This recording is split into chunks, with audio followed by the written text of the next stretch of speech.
His left wrist was broken at some point and it was healed. It was like he was mad. And you're not being honest about what was happening to this kid. This is Larissa Rodriguez, 34 years old, and her boyfriend, Christopher Rodriguez, 36 years old. The couple was indicted in connection with the death of 5-year-old Jordan Rodriguez, youngest Larissa's son. Her late son Jordan was born prematurely and was nonverbal. After Christopher's brother called 911 on December 18th, he was found buried in a 4-foot by 4-foot grave in the family's backyard, wrapped in blankets and trash bags by Rodriguez and her boyfriend, after they woke up to find him dead on September 22nd. The boy's body wasn't discovered until December. In this interrogation, mother will plead guilty to the abuse on the child. Okay, when I tell you some things have changed is we did talk with the coroner. Okay. And they finished their initial examination, and there are some problems. Like, The problems being Jordan had an old left wrist fracture. His left wrist was broken at some point and it was healed. It healed on its own. How? That's something you need to tell us. Jordan also has 3 fractured left ribs that healed on their own and a fractured right rib that healed on its own.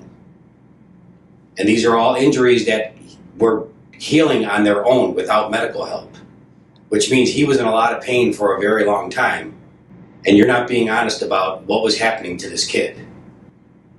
This is the interrogation's pivotal moment. The detective presents irrefutable medical evidence of systematic abuse, fundamentally shifting the dynamic. The focus here is on Larissa's reaction. It's a direct confrontation with a reality she can no longer deny. Watch for signs of shock deflection or the crumbling of her initial defenses.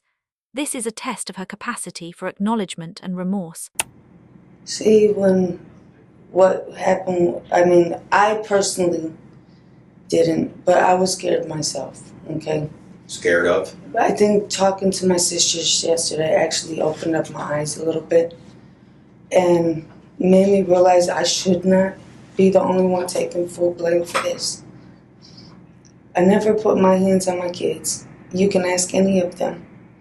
And a lot of people used to tell me maybe that's why sometimes your kids don't listen. You know, sometimes I need to be more rough on them, but that's just not in me. To sit here and... I don't want to be that mother either. I just don't want to be that mother either. Right, I don't. I mean, I was like that when I was little. I can't be that type of mom to sit there and expect you, okay, my kid may do something wrong, but I see other discipline, you know, timeouts, you know, corner, you know, bedroom, you know, sometimes my Help Me Grow worker even seen it herself. You know, no matter how bad my little ones can act up, I never had that in me to hit my kids. Here we see Larissa's primary defense mechanisms activate. She immediately attempts to redistribute blame, framing herself not as a perpetrator, but as a powerless victim and an overly permissive mother. This is a classic use of rationalization and projection. She's minimizing her own role by constructing a narrative of being not the right kind of mother, while still denying she was the one who directly inflicted the violence, a common behavior in cases of complicity in domestic abuse. But I think I was just so scared because I used to get my ass beat by Chris just because I defended my kids. My daughter, my oldest daughter, my oldest son can tell you, my older son had to pull a knife on him because he put his hands on me the way he did. How long were you and Chris together? About 2 years. Okay. And he was living with you from day one? Yeah. All right. Our understanding is that you were dating someone else who moved out and you met Chris online? I was with Jake. Okay. But Jake wasn't in the house for more than 2 weeks. Right. Since when and he I left first and then moved Chris in. came in? Right. And you met him online? Yes. All right. So, if I could interject. Yeah, please. So what I see happening is, like, I think March of 2016, you were going through the process of trying to enroll Jordan in a class that's specific for him. But is it Chris that doesn't want him to do this? Or is... Because what I'm reading... I did try to get him enrolled in school and stuff like that. Because what I read was Jordan would have benefited from an environment with children like him. He is autistic, most Yes. probably. Yes. And what I did was, it was almost through the year. So when I talked to the development for the school, Mm-hmm. I said, well, they either said, well, I could send him now or send him next year. Mm-hmm. I preferred that he would have started the following year, so that way he's got a whole entire full year. And that's what my, intentions was, to send him to To school. put your kid at the front of the class Yes. as opposed to Yes. I did the same thing with my daughter. Yes, because I wanted my son to actually be around other kids, Mm-hmm. to actually learn, and to actually, Sure, you want some coffee or water? I'll take some. Coffee. Yeah. Cream and sugar. Yes, please. And I was doing what I can, and if you notice, none of my kids or nothing ever went through this until I got with Chris. I know. That's why, listen, Nina, I'm not trying to give you a hard time. I'm a mother and you're a mother. And my I know you're grieving. my sisters made me realize that, Listen, I know you had a horrible upbringing. That's terrible. I know. So the most that we can do now is to, I understand where you're at, okay? But I have to press you on certain points. That's my job. I understand. And it's as a human being, I know it hurts you. I can see that it hurts you. Since day one, ever since everything happened, I wanted to reach out. I wanted to tell somebody. I wanted to... This is the beginning of the splitting process. Faced with overwhelming evidence, Larissa starts to distance herself from Chris, identifying him as the sole aggressor. By revealing that her older son threatened Chris with a knife to protect her, she's also introducing evidence of the pervasive climate of fear in the household, attempting to bolster her own image as a victim trapped in the situation. The day it happened, the first person I wanted to talk to was my counselor. I wanted to tell her what happened, just because I was just so scared. I needed somebody to confide in. Okay. And I don't have that support. When you say the day that it happened, do you mean The same exact day. September 21st? Yes. Okay. I needed somebody to talk to. And in my heart, something told me that he did something to my son. I have to make the coffee if you want something. Okay, thank you. In my heart, I just knew something was wrong. Mm-hmm. I just knew it. Okay, if he can hit on me and he can discipline my other kids, but he wouldn't discipline them like he did Jordan. Mm-hmm. This is a critical admission. Larissa states that on the day her son died, she felt in her heart that Chris had done something. This indirectly confirms that she was aware of the immediate and severe threat he posed to Jordan. Her inaction despite this intuition profoundly deepens her culpability as an accomplice who failed to protect her child at the most crucial moment. How does he discipline Jordan? It was just different. As far as how you said the sock in the mouth, none of my kids got the sock in the mouth, only Jordan. And I used to sit there and tell him, don't do that. I used to get yelled at. My kids all can tell you I defended all my kids. And that's where a lot of me and his arguments came in, because I did defend my kids. And that's where he would put his hands on me. He even put a sock in my mouth when I tried to yell for help. I felt like I was stuck. And every time something like that would happen, he would always bring up and make me feel like guilty, like I was the one who did that to Jordan. And I didn't hurt Jordan. Well, so what, let me just say this. We've seen pictures. Up until Christopher Rodriguez comes in the picture, he's a healthy child. And he was healthy. He was healthy. However, for whatever reason, he focused on that child. I don't know what that reason was. And he tried to keep everybody away from me. I couldn't have friends. I couldn't have family. I couldn't have nobody. I may have missed this. Did he actually physically abuse him? Did you see him? A few times that I've seen, yes. Okay. And what did he do? He would smack him. He would, me personally, didn't see him fracture anything. Wasn't around, or if I went to the store, or if I, went out with my kids or something. You won't see a fracture. You won't. That's why it shocked me, unless because it's a compound fracture. Right, because you won't see it. My son had a fracture when he jumped off the bicycle. He was on the bike with my older son. So I know, I took him to the hospital for that fracture. But a rib fracture? You won't see that. But see... A moment of significant contradiction. She admits that Jordan was treated differently and abused in a specific way, the sock in the mouth, that the other children were spared. Simultaneously, she portrays herself as a defender of her children, creating an alibi of a struggling mother. This creates a cognitive dissonance between her professed protective instincts and the horrific reality that she allowed this targeted abuse to continue.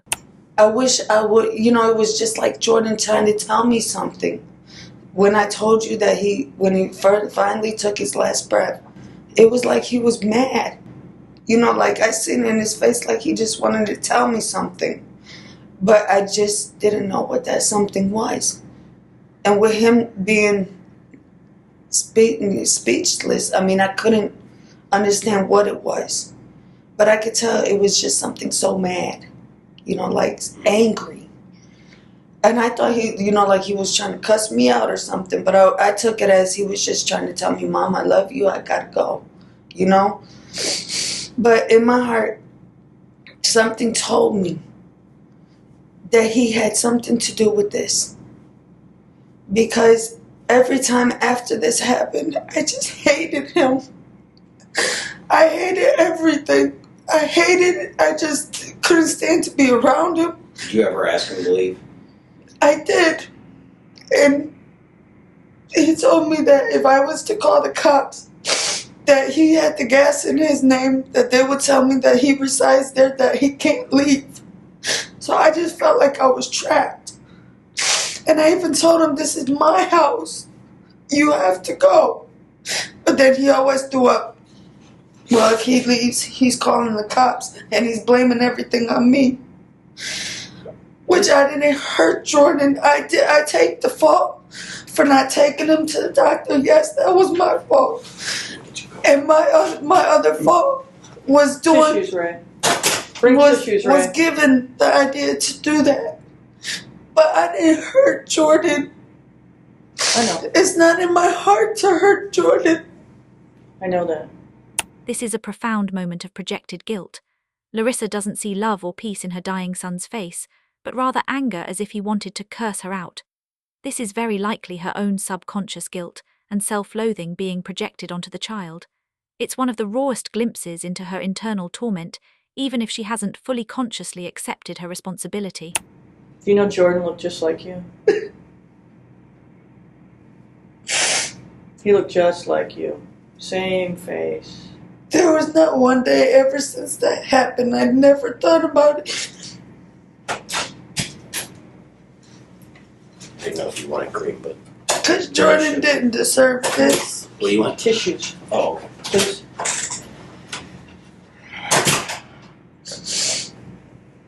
Please. Jordan's not, because we have your DNA, he's not identified yet. So I'm hopeful that later today he will be positively identified. You asked me if you could see him. I'm going to steal one of these because you're starting to get to me. I'm sorry. Hey, and my sisters made me realize a lot. My sister, and I haven't talked to them in years. And they said, why are you taking the blame for this guy? The detective employs a powerful technique of emotional connection and manipulation. By statting, Jordan looked just like you. Same face, he directly appeals to her maternal core, bypassing her intellectual defenses. This successfully triggers a raw emotional breakdown, making her more vulnerable and potentially more truthful, as it forces her to see the victim as an extension of herself. And I admit, in my past, that's part of one of my counseling. I've had bad relationships, and it's a pattern. Yeah. It's a pattern, and that was something me and my counselor was working on. And this just happened to be another one that just, Well, he might have been the worst one. yeah. This is a key to understanding her entire behavioral pattern. Larissa acknowledges her history of bad relationships as a pattern she was addressing in therapy. This reveals the cycle of violence. Her own childhood trauma as a victim of incest has predisposed her to gravitate towards abusers, tragically reenacting the victim narrative and exposing her children to the same danger. I think it was. You do know we're going to go talk to Chris. Have you talked to him at all during this time? No. Talked to him before you were put in jail? I talked to him. It was the same day you guys all came. I mean, not you guys, but when they came to the house, and to me, it just seemed like he didn't care.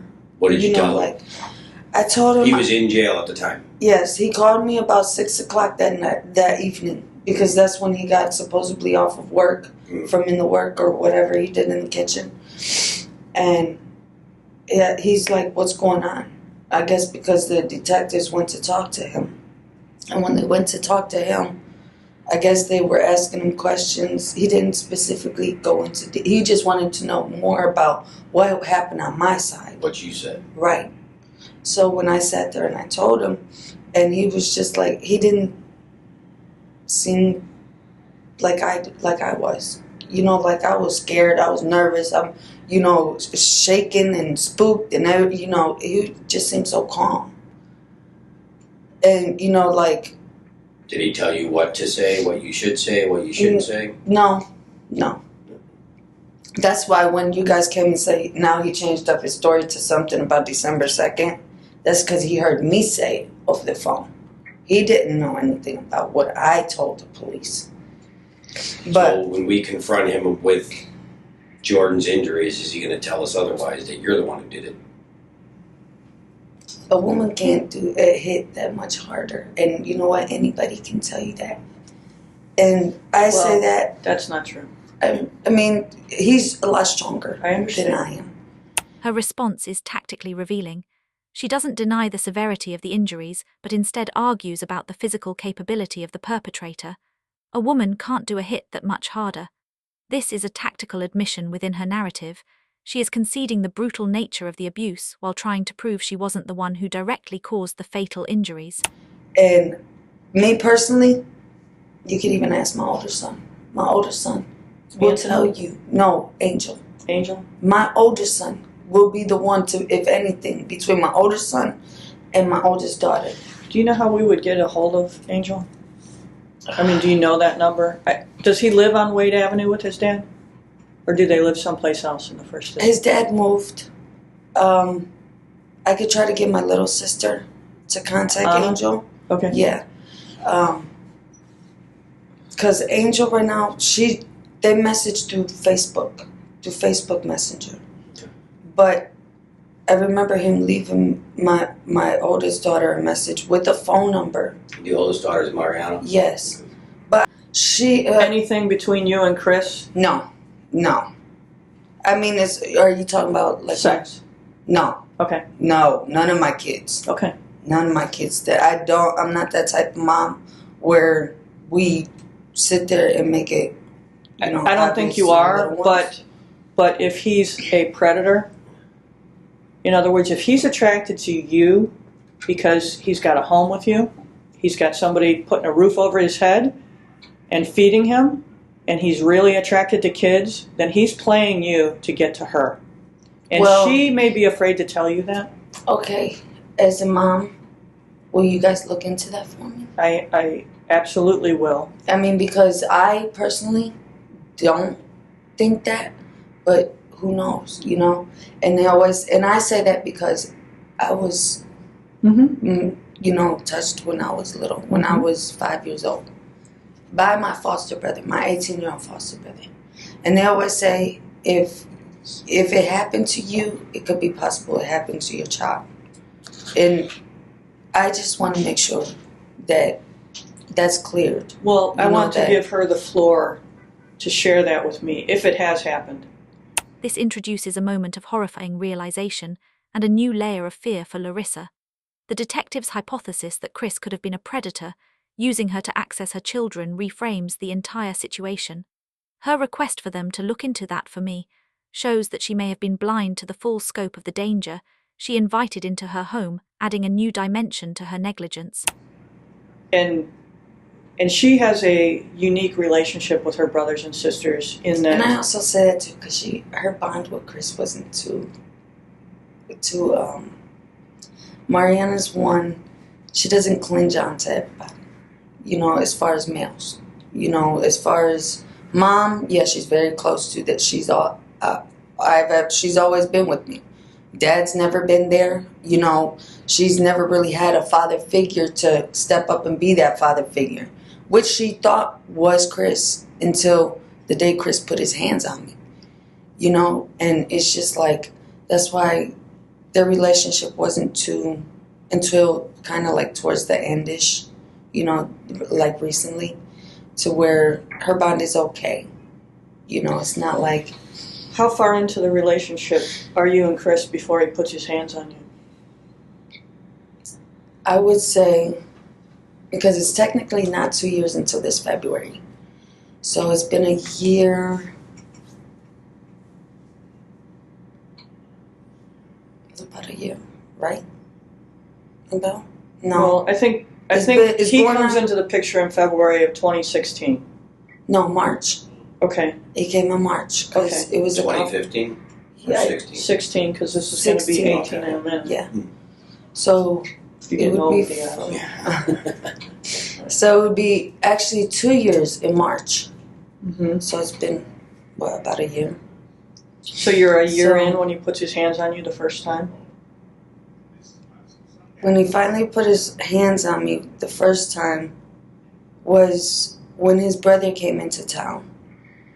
And I'm the type where, okay, if you make plans, at least make them ahead of time.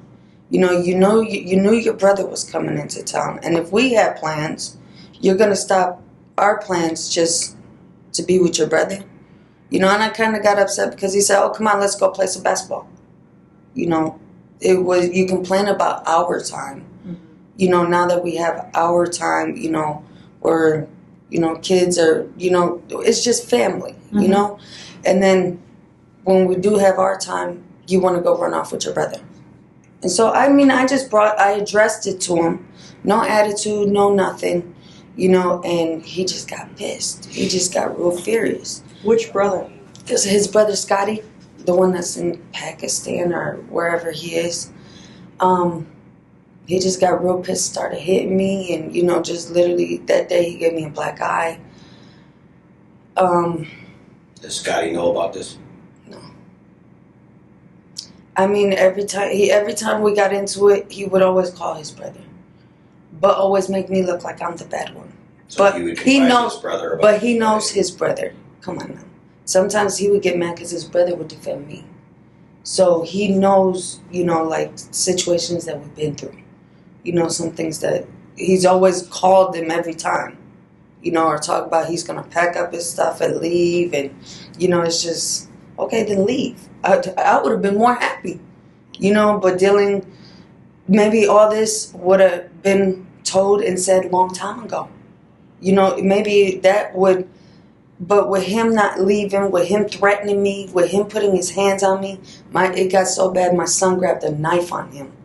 And I'm sorry, I know this is domestic violence towards me, but I see it as self-defense. He's got a scar on his back because I did it. Self-defending myself because he went and literally choked me, put me in the kitchen, slammed me against stuff, had a knife in his hand. I found something, I don't know whether it was a screwdriver or something. I just grabbed something and just got him Called the right in police the out to the house. Somebody called. for your No, son. nobody. All right. Nobody. And that's what gets me is that street is so highly protected by police that why didn't somebody? I mean, I even tried to jump out the window, try to get some help from somebody. I feel like I couldn't even leave my house. And then when I sat there screamed, he put a sock in my mouth. So I couldn't. And then was sitting there screaming, you know, like I'm screaming, and he's sitting there choking me. Let me ask you this. Is he What you described to me about Jordan losing weight in his arms while developing a pot belly, that's malnutrition. See, you can, even when you talk to my daughter, that's why I thought something was wrong going on with his kidney. Okay, but Because my he was question losing is, the weight, he was doing, you know, but I'm not saying you did this. My question is that some sort of discipline that he does to this child? no, Does he withhold food from him? no. That's why none of us ever thought it would have been anything like that. Me, I thought it was his kidney because when he eat, everybody eat. All my kids eat first. I served every single last kid of mine first. And my daughter and my son, anybody can tell you. When I cook big meals. Mm-hmm. And Jordan, he was one to always eat. Mm-hmm. Always. We get pizza, he eats like 5-6 pieces of pizza. And you know, it surprises me because he was like, where do you put it, Jordan? You know, like, I mean, he always ate. That's why it surprised me when he started kind of losing his appetite. And I used to have to sit with him and say, Jordan, you got to at least eat something. At least take a couple bites. Well, you know, because I never had begin- that problem with him. When does he begin losing his appetite? I don't know the specific date. I mean, Roughly. 2 months. Summertime, springtime, wintertime?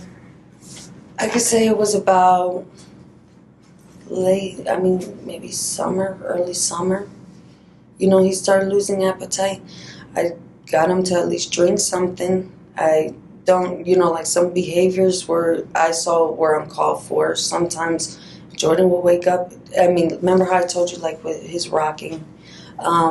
That's a signature. I don't mean to... No, he's always did that ever since when he was a That's baby. sort of a signature of children who have spent time in an incubator or children who are autistic. They will rock and self-soothe themselves. See, that's the first time I heard that. Because I even asked the doctor too, and I was like, why does he do that? You know, I guess self-soother. because I wasn't there to, you know, rock him and cuddle him, Mm-hmm. and, you know, until he was 4 months. That was what he used to do. And then used to get up in the middle of the nighttime. I used to, like, he would sleepwalk.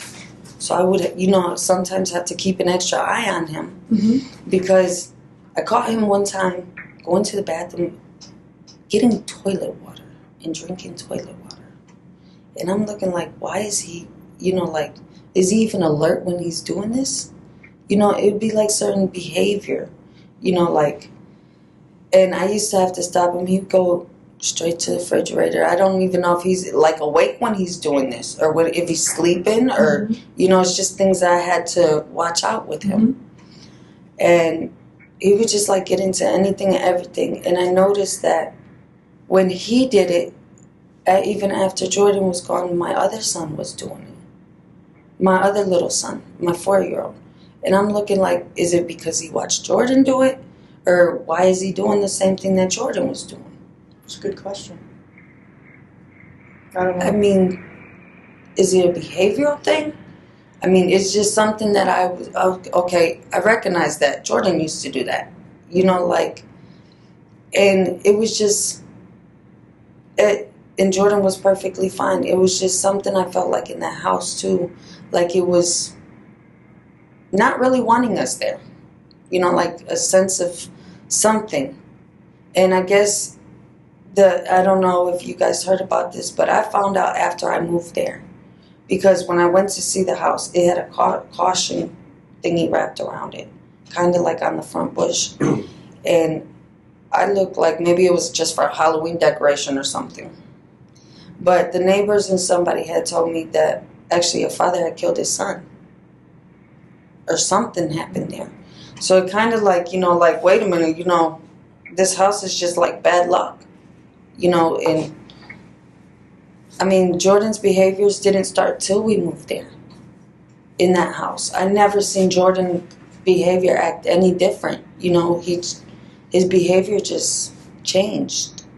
You know, it's just like I had to observe him a lot more there. You know, things that he was doing, I've never seen him do. Well, to be fair, by the time you moved there, he's really developing an autistic child may be a little bit delayed. Right, and he was 3 months delayed. He's probably even more delayed than that. If we didn't get him into school, but he's developing into himself at age 3. So, is it a coincidence? I don't know. Is there something to do with this house? Perhaps. But after the things happened with Jordan, my other little one, he was 3 when he was doing the same thing Jordan was doing. Right. Is it a coincidence? I don't know. Is there, obviously you believe in spirits. I've went through a couple things myself, so that's why, I believe in spirits too. Good and bad. This is my first Christmas without my kids. At the end of the day, and I understand how you feel about if I ever get up out of here. I don't know what they're going to charge you with. My suspicion is it's going to be murder B. That's my suspicion. And what gets me is he's not going to get charged for anything. Oh, now that's not going to be true. And that's not going to be true. And what is murder B? It's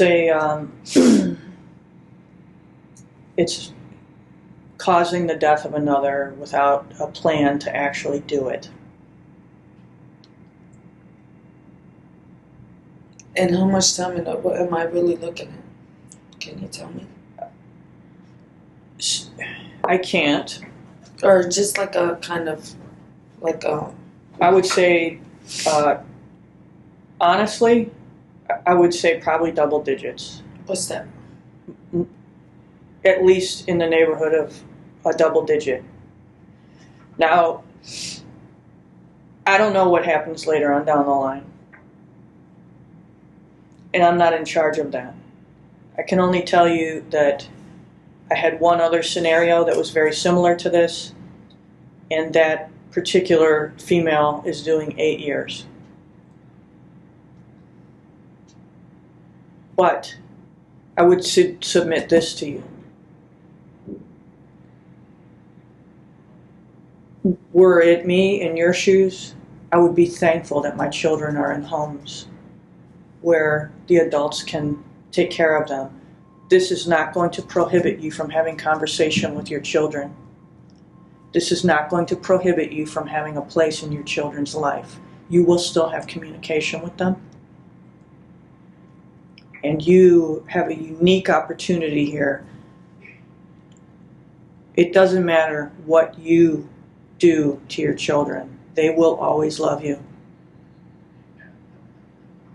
The important thing here is that you tell the truth, all the truth, even the truth as they see it.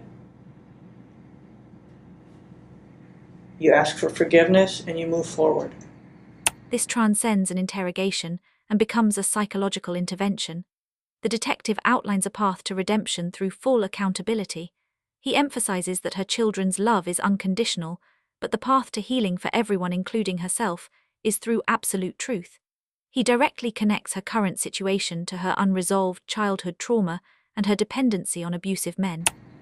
Christopher, and I promise you, I know you wanted to punch me in the nose yesterday, and I accept that. I was being sarcastic. I'm so sorry. You weren't being sarcastic. You were angry. And it's my job. But I'm not a fighter. It's my job to make you angry. I think I kind of got off that way because I'm so used to being when the guys come at me like that, it just I don't know, it's just like. Do you understand that it's your eternal need to be with a guy that is attracting guys like that? And that's what I need to change. Well, and this is a unique opportunity to do that. I have heal to do for that myself. Part of you. Right. So kids who are touched when they're kids wind up either hyper promiscuous or they wind up not at all promiscuous. It's up to you what you decide you were. But at the end of the day, both camps only feel good about themselves if they have a significant other. You have to heal that. You have to be comfortable with you. I don't need anyone else. I'm at peace with being alone, and only when I'm healthy will I attract someone else who's healthy. And I can say that because I'm 50. And I've been you.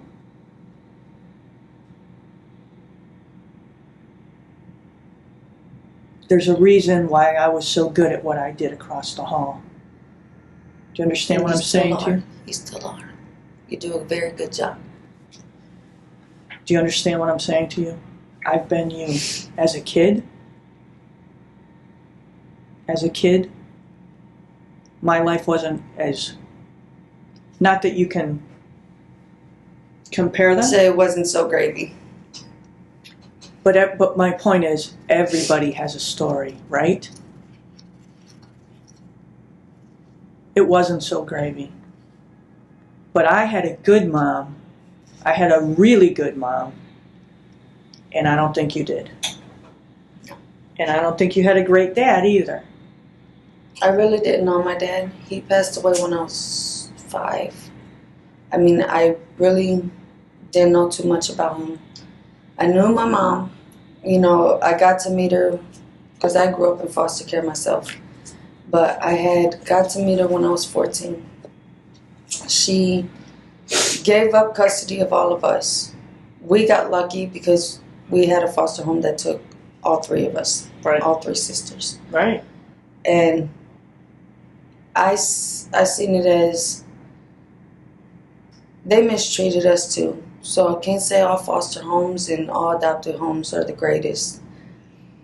But they kicked me out and gave me back to my mother at the age of 14, which the courts told me that they wasn't supposed to. Mm-hmm. And it was court papered. And my mom was out there, drugs, might as well say prostitution, because she was out there. And she didn't have a great life herself. Mm-hmm. And she had a horrible ending. Yeah. And So I remember everybody your... telling me that, you know what, hopefully I don't end up like her. This is your unique opportunity to change the end of your life. Because I could have been dead. Of course you could have. I could have been dead. And it used to get him mad because sometimes, even after the situation with Jordan, it used to get me mad because he put his hands on me and choked me. And I had knots in my head and I said, I just wish I was with Jordan. And he said, what did you say? I said, I wish I was with Jordan. I wish I could take Jordan's place for him.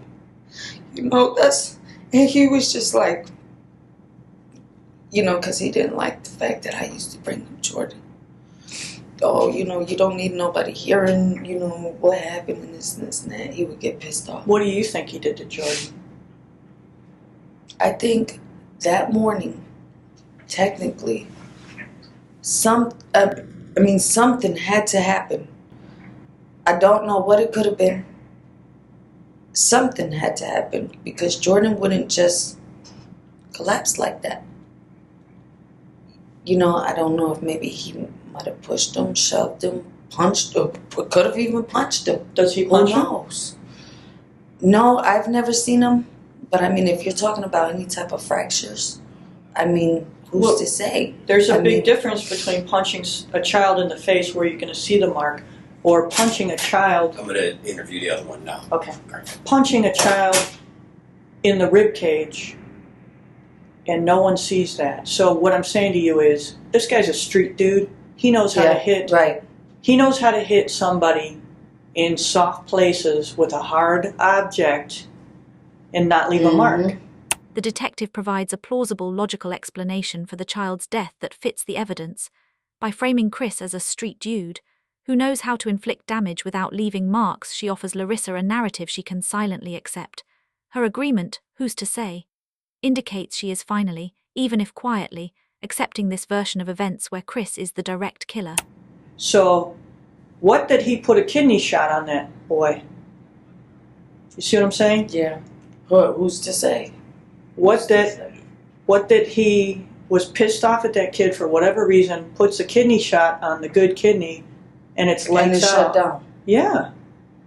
So now we could be very likely leaning toward a situation where Jordan was beaten to death based upon all these pre-mortem injuries that are in different stages of healing.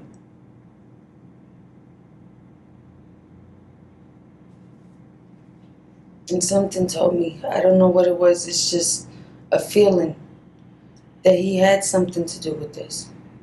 Because I not once, ever, and as you've seen for yourself, pictures and everything, I've always posted, my kids were always healthy, I've always took care of my kids. I never hit my kids. Everybody used to tell me, even the officer at the house, as you can, he's like, maybe you need a spanking.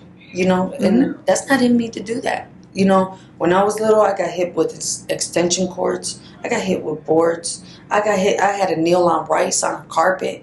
And I told myself those are things I never want my kids to go through. Nothing. Hey, I don't want to be that mom either. That's horrible. I don't want to be that mom. I don't want to compel my child through fear. And I remember he always used to tell me, well, you need to discipline your kids and this and this and that. And it's just like, I'm doing my best to discipline my kids. What is his definition of discipline? His, I guess, is more like spanking and I don't know what he considers discipline. Did you see him put the sock in Jordan's mouth and put him in a corner? One time I did, yes. And I didn't like it. I didn't. Did he make Jordan sit in the closet?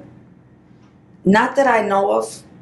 Not that I know of, but it can't no say when I step out or, you know, something like that. But as far as the closet goes, I know my kids play in the closet. That's all I know. You know, my kids love to sit there and hang on the little bar thingy. And one time I caught my little one just sitting on the shelf up there. And I'm like, what are you guys doing? You know, typical kids. Playhouse. You know? But as far as that, I don't know. But my Jordan didn't deserve any of this. None.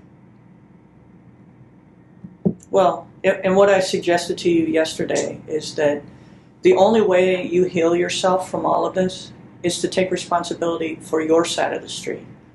Meaning, if I drank, if I doped, if I didn't keep house, if I didn't put sheets on your bed, if I didn't feed you, if I was overwhelmed, if I didn't do my part to take care of you, then I own that.